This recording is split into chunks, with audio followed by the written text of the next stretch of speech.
Step out of the traffic. Take a long, loving look at me. Your high God, above politics and above everything. Psalms 46:10. Hey guys, it's Alexis Jackson from Teens Growing in Jesus, and I'm going to be doing a daily devotion for you today instead of singing.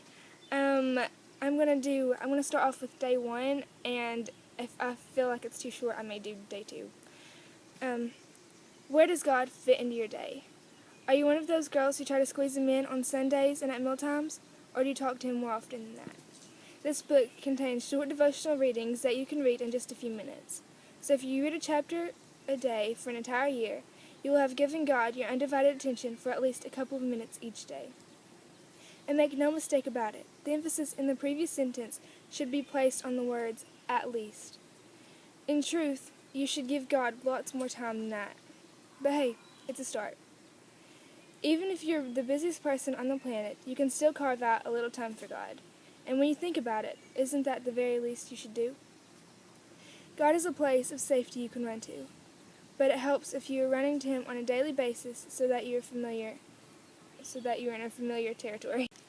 Okay, so that little devotion got me thinking about a story I heard at a church one time about this guy. His relative owned some sheep, and no matter where the sheep were, if they heard his voice, they would come.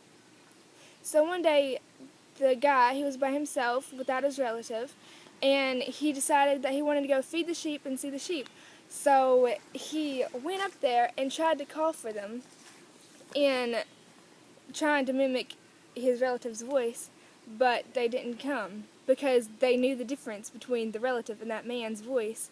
And he was a stranger, and even if he had the best interest for him and wanted to just feed him and pet him and stuff, they didn't come because they didn't recognize his voice.